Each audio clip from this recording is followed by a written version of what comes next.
పిల్లలు, మీకోసం నేను ఈరోజు ఒక చిట్టి చీమ కథను చెప్పబోతున్నాను.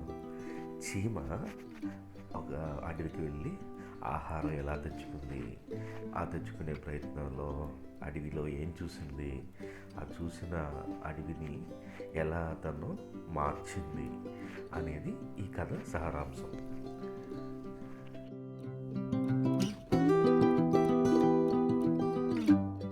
చిట్టి చీమ ఒకరోజు ఆహారం కోసం అడవికి వెళ్ళింది.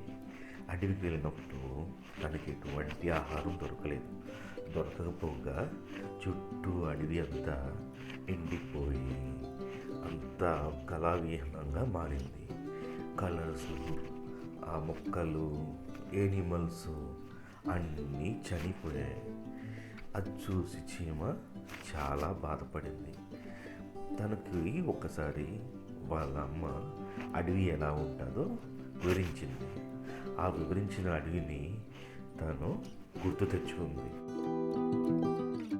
తెచ్చుకొని చాలా బాధపడింది.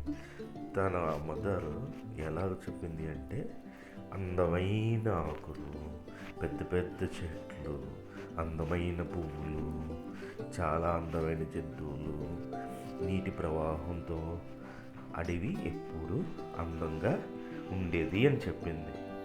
అంతేకాదు వాళ్ళమ్మ అందమైన పక్షులు అడవిలో ఉంటాయి, అవి చాలా అందంగా మాట్లాడతాయి. అంతేకాకుండా మంచి జలపాతాలు ఉంటాయి, ఆ జలపాతం చుట్టూ చాలా జంతువులు వచ్చి వాటిని తాగుతూ ఆనందిస్తాయి, అన్ని జంతువులు కలిసిమెలిసి ఉంటాయి అని కూడా చీమకి వాళ్ళమ్మ చెప్పింది. వాళ్ళ అమ్మ చెప్పిన అడవికి ఇప్పుడున్న ప్రస్తుత అడవిని చూసి చీమ చాలా బాధపడి ఎలాగైనా ఈ అడవిని పునరుద్ధరించాలి అనుకొని చీమ తన ఇంటికి బయలుదేరింది. ఇంటి దగ్గరికి వెళ్ళి తన స్నేహితుల్ని, చుట్టుపక్కల వాళ్ళని అందరినీ పోగు చేసి అడవిలో జరిగిన విషయాలన్నీ వివరించింది. వాళ్ళందరూ చాలా బాధపడి ఏం చేద్దామని చీమని అడిగారు. ఈ చిట్టి చీమ చెప్పింది, మన అందరం కలిసికట్టుగా అడవిని పునరుద్ధరించాలి, లేకపోతే వచ్చే జనరేషన్స్కి మనకి ఫుడ్ ఏమీ ఉండదు అని చెప్పింది. అప్పుడు అన్ని చీమలు ఈ చిట్టి చీమతో ఏకీభవించి అందరూ కలిసికట్టుగా అడవిని పునరుద్ధరించాలని ఒక నిర్ణయానికి వచ్చారు. చిట్టి చీమ 2 సమూహాలుగా వాళ్ళ స్నేహితుల్ని, ఇటుపొగ వాళ్ళని చేసింది. ఒక సమూహం దూరంగా ఉన్న నీటి కొల నుంచి వాటర్ని అడవికి తరలిస్తే, మరో సమూహం దగ్గరగా ఉన్న అడవి నుంచి విత్తనాలు, చిన్న చిన్న మొక్కలు సేకరించి ఈ అడవిలో పాతడానికి వాళ్ళకి ఒక్కొక్క పనిని అప్పచెప్పింది. అయితే ఈ చీమలన్నీ కలిసికట్టుగా చెప్పిన ప్రతి పనిని కరెక్ట్గా చేశాయి. ఇలా కొన్ని నెలలు వాళ్ళు ప్రతి పనిని చేయడం వల్ల అడవిలో మళ్ళీ నీటి సందడి, చిన్న చిన్న మొక్కలు రావడం, మళ్ళీ పక్షులు రావడం, మళ్ళీ జంతువులు రావడం అన్నీ చకచక ఒకటి దాని తర్వాత ఒకటి జరిగిపోయాయి.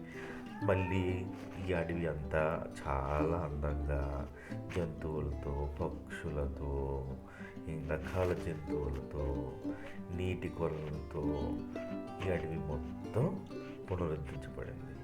ఇది చూసిన చీమలకి చాలా ఆనందం కలిగింది.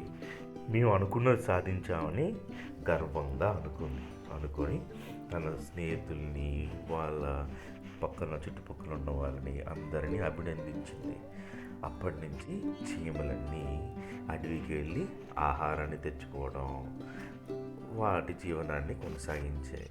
వాటికి ఎటువంటి అడ్డంకి రాలేదు, ఎప్పుడు అడవి వెండిపోలేదు. అన్ని జంతువులు కలిసిమెలిసి ఆ అడవిలో జీవిస్తూ ఉండాయి. ఇంతకీ ఈ కథలో సారాంశం ఏంటంటే, కలిసికట్టుగా మనం పనిచేస్తే మనం ఎలాంటి విషయాన్నైనా సాధించవచ్చు. అన్ని సందర్భాల్లోని మనం ఒక్కరి శక్తి సరిపోదు, మనకి చాలామంది అవసరం ఉంటారు. వాళ్ళందరితో కలిసి టీం వర్క్ చేసినప్పుడు మనం ఎలాంటి విషయాన్నైనా సాధించవచ్చు అనేది ఈ కథ సారాంశం. ఈ కథ మీ అందరికీ నచ్చింది అనుకుంటున్నాను పిల్లలు. మీకోసం మరో కొత్త కథతో మీ ముందుకు వస్తాను. Thank you.